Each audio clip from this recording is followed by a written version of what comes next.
Assalamualaikum warahmatullahi wabarakatuh. Apa kabar anak-anak yang Bapak cintai?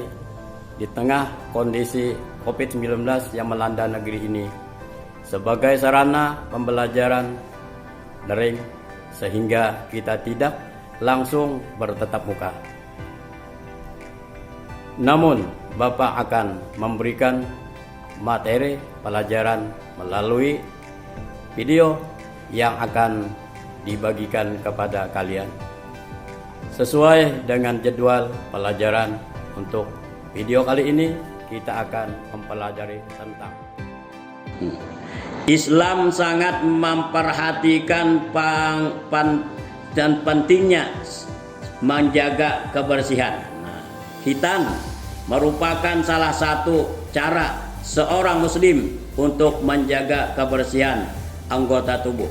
Salah seorang tidak sah jika pada badannya masih menjempel najis, kotoran, sisa air kencing pada kemaluan tersebut. Najis yang harus dibersihkan dengan berkhitan akan menghindarkan seseorang dari penyakit yang disebabkan oleh kotoran yang tertinggal pada kemaluan. Islam mengisyaratkan khitan karena khitan merupakan ajaran Islam dan fitrah manusia.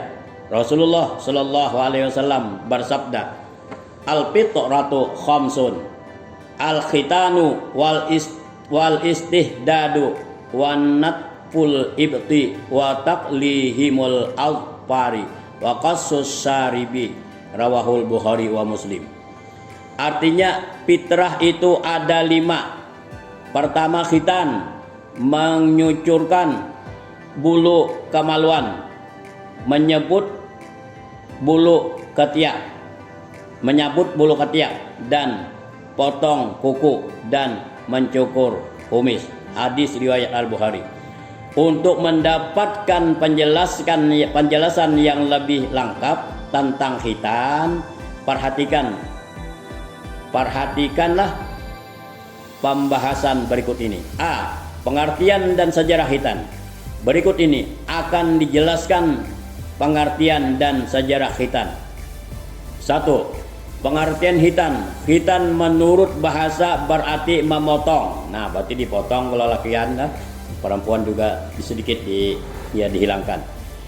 Khitan menurut bahasa berarti pemotongan sebagian anggota badan tertentu, yakni pada ujung kemaluan laki-laki. Ada ujungnya itu kan. Nah, lihat yang kalian yang kelas 1, kelas 2 tuh, ya belum berpotong. Ujung kulit kemaluan itu harus dipotong karena setiap buang air kecil akan tersisa di ujung alat kemaluan tersebut. Menurut seorang ulama, Imam Al-Mawardi, khitan untuk laki-laki adalah memotong kulit yang menutupi kasafah, bahasa Arabnya, kepala kemaluan. Nah, sehingga seluruh kasafah terbuka dan tidak ada kulit yang menutupinya. Adapun khitan untuk perempuan adalah, nah, khitan perempuan beda, adalah memotong kulit yang berada di ujung kemaluannya. Di ujung, sama-sama di ujung ya, cuma sedikit. Kalau laki-laki memang dipotong.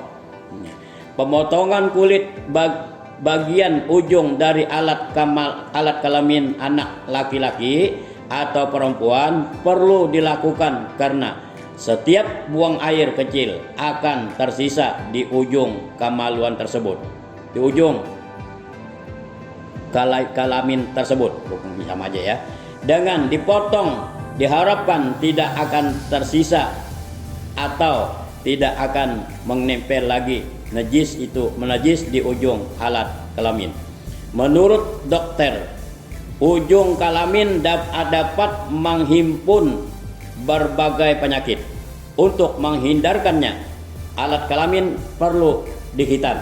Ya, melalui khitan, selain dapat menyucikan diri dari najis, juga menghindarkan diri dari penyakit. Nah, artinya orang ada berhitan tuh berarti penyakitan dah. Karena ada kotoran. Dua, sejarah khitan. Nah ya, sesudah Ka'bah berdiri, Nabi Ibrahim alaihissalam memerintahkan. Nabi Ibrahim alaihissalam menerima perintah, bukan perintah. Nabi Ibrahim alaihissalam menerima perintah dari Allah Subhanahu wa taala agar memanggil kaum muslimin untuk menunaikan ibadah haji, mengunjungi Baitullah, baik yang dekat dengan Ka'bah maupun yang jauh. Hal itu sesuai dengan surah Al-Hajj ayat 27 yang artinya, dan berserulah kepada manusia untuk mengerjakan haji. Mereka akan datang kepadamu dengan berjalan kaki dan mengendarai unta yang kurus yang datang dari segenap penjuru yang jauh. Setelah berusia 80 tahun, Nabi Ibrahim alaihissalam menerima perintah khitan. Nah, Nabi Ibrahim ini asal usulnya nang khitan nih, padahal sudah 80 sidin, tapi anyar baru jadi diperintahkan. Nabi Ibrahim alaihissalam menerima perintah khitan. Nabi Ibrahim alaihissalam pun menghitan dirinya,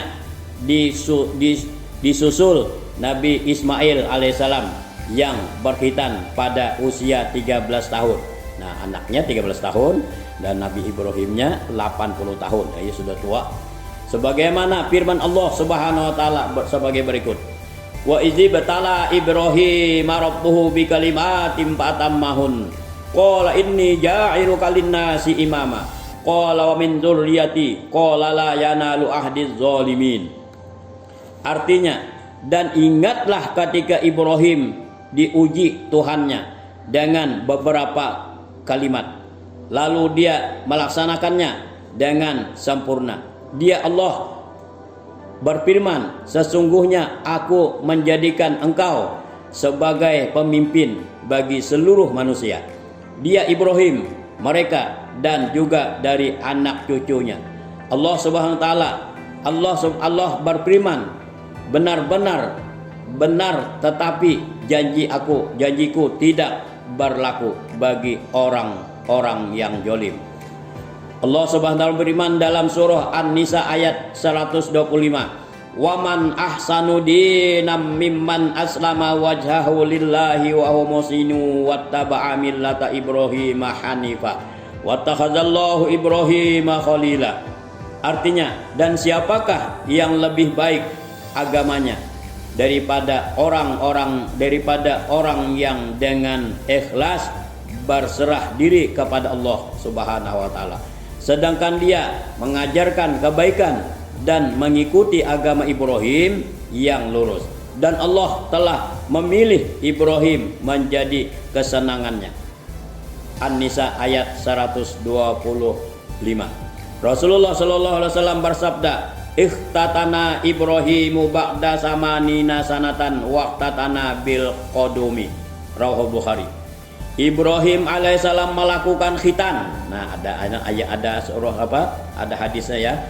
Ibrahim alaihissalam melakukan khitan setelah berusia 80 tahun. Mau Tuhannya aja kan baru diperintah. Beliau berkhitan dengan kapak. Beliau berkhitan sendiri, potongnya sendiri dan kapak. Ayo. Mun saat ini dia bisa larian. Ya, kalau dia danang bisanya melaksanakan, ada caranya, yaitu dengan dokter. Ya, kalau disontek dan diapakan, ya ada nama petugas lah. Berdasarkan ayat dan hadis di atas, kita dapat mengambil pengertian bahwa orang yang dianggap lebih baik agamanya adalah orang yang mau mengikuti ajaran yang pernah dilakukan Nabi Ibrahim alaihissalam.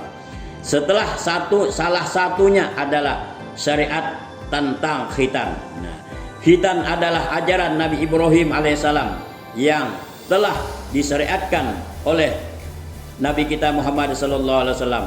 Dengan kata lain, khitan merupakan syariat Islam yang harus dilaksanakan oleh umat Islam di seluruh dunia.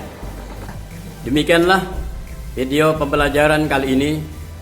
Semoga bermanfaat dan bisa dipahami dengan mudah. Sampai berjumpa di video pelajaran selanjutnya. Wallahu al-muwaffiq ila aqwamit thoriq. Wassalamualaikum warahmatullahi wabarakatuh.